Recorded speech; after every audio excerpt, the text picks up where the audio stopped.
What's up guys? So today we are going to be paint matching the Ford F-150. The chrome on the bumper is something that I don't like. We're also gonna paint match the grille as well. So first thing we'll do is pop the hood and then we'll start taking off the fasteners. So the first thing we're gonna do is pop the hood and get all the fasteners off of the plastic. You can get a plastic pry tool from Amazon or you can go to AutoZone. Do not use a flathead because you're gonna scratch up the plastics on the truck. And then you have a total of 7 fasteners on the front portion of the grille itself. There's a total of 15 fasteners for this first grille piece right here. So in total, you have 22 fasteners to remove so you can get the grille off of the truck.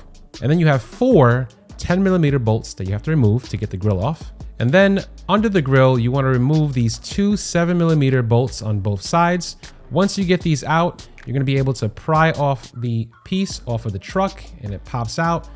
Pretty simple, pretty easy. Ford makes this pretty easy for you guys to do. Next, there's 1 bolt on each side technically. So it's the one towards the inside of the grille that you want to remove. And then after you get those out, you want to disconnect the connector for the active grille shutter. And then you want to pry off the fastener that holds that wire. And now you're able to pry the grille off of the truck. Be careful, you don't want to crack anything. But once you get this off, you're good to go. And now your grille is off of the truck. So now we're gonna disconnect this harness over here. This is gonna be for the fog lights. So you just remove the fog light harness and then it seems like you can just get these 3 bolts out on the rail over here and then you're pretty much all set. So we're gonna try to get these bolts out and take the bumper off and then we're good to go. So now we're gonna head over to Custom Empire Paint Shop in Orlando and they're gonna be taking care of the chrome delete on the front bumper. First thing we have to do is get all of the plastics removed, including the fog lights. And there's a bunch of fasteners and there's a bunch of bolts on this, but it's a pretty straightforward process. There's going to be a series of bolts you want to remove to get the brackets out so you can remove the fog lights. And once you get these out, you're going to be able to remove all the other fasteners under. You're only going to need a 10 and 13mm socket along with the pry tool to remove all the brackets off of the bumper.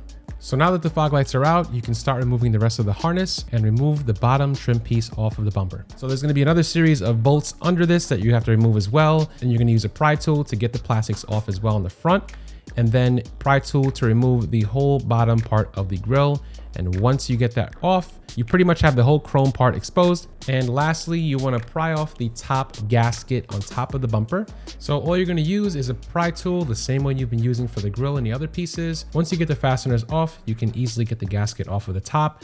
Everything pops out, and then you should be able to get the harness out by removing the pins that are holding it. And now the chrome portion of our bumper is ready to be prepped and then painted. Next thing they did was sand everything down with a certain grip sandpaper. That way you can have the paint adhere to the bumper. You need to scuff it up a bit. So once they were able to get everything sanded down, the first thing they did was add primer to it over this to have the paint adhere to the primer. Color is Agate Black, which has a metallic in it. Between coats, they waited about 15 minutes, I believe, and they were able to get this beautiful metallic black on the front bumper. It looked super dope and matched up pretty perfectly. Next, we headed over to Right Touch Window Tinting in Melbourne, Florida. We are going to be getting some ceramic tints. Now, we're going to be picking the 15% because 5% I feel like is a little too dark and I think it's going to look really, really good. Front windshield 35, sides 15, and the back window is actually already factory tinted. So we added a 50% tint on the back window. That way it matches up with the 15% on the side windows. This was a really, really perfect touch because it makes it look more mean and aggressive. And honestly, in the Florida heat, you need to have tints because if you don't, you're gonna cook in the sun. So now we are off to the paint shop again to pick up our bumper. And they put all the plastics back together and it came out fantastic. So now it's time to get the front bumper back on. We put the 6 flange nuts back on, tightened them down to spec, put the harness for the fog lights back, connected it, close the hood, and now we are all tinted and paint matched in the front. So now we're gonna head over to 5 Star Service Center, which is also in Melbourne, Florida, to get the back bumper painted. I picked up a back bumper for $450 on Facebook Marketplace, and it was already primered, so it just made it easier for them to paint it.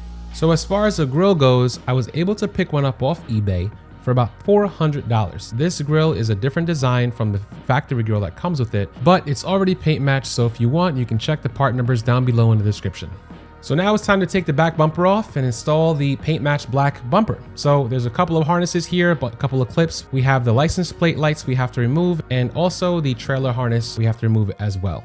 And then once you get that off, there's a total of 6 flange nuts that you have to remove, the same ones that are on the front bumper. Once you get the bumper off, in my case, I have to transfer all the plastics over. So I'm removing all the plastics, all of the clips, and all of the lights to the new bumper.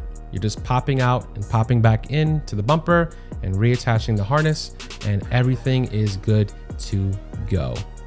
Now that the bumper is paint matched, the last 2 things to do are to put the grill back on. That was paint matched by 5-star in Melbourne. It came out so sick.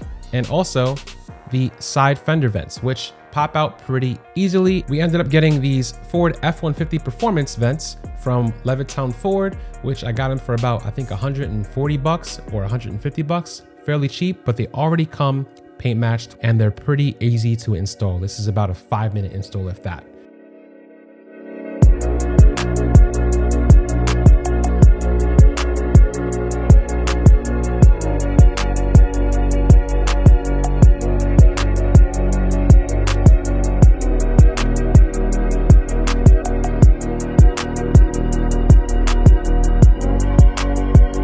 All right guys, so there you have it. We have the bumpers removed, we have the grill paint matched as well, and then we also have our Ford F-150 fender vents installed as well. It's pretty pricey if you get it done. There's a couple of shops that can do it. If you know somebody with a hookup, I'm sure it'll be cheaper. However, I'm in Florida and I don't really know anybody, so the shops that I work with did a great job and they knew what I was doing, so they were able to hook it up a little bit. Definitely shop around, see who can do it. It is something that you're working with that has to be prepped properly in order for the paint to adhere to. So make sure you guys find the right person to do this. It's not difficult, it just can be pricey. The next thing we're gonna do is lower the truck, but right now we got everything blacked out. I think it looks amazing and it looks great. So if you guys have any questions, I posted all the links to the parts in the description below. If you guys have any questions, feel free to reach out. And until next time guys, I will catch you on the next one. Peace.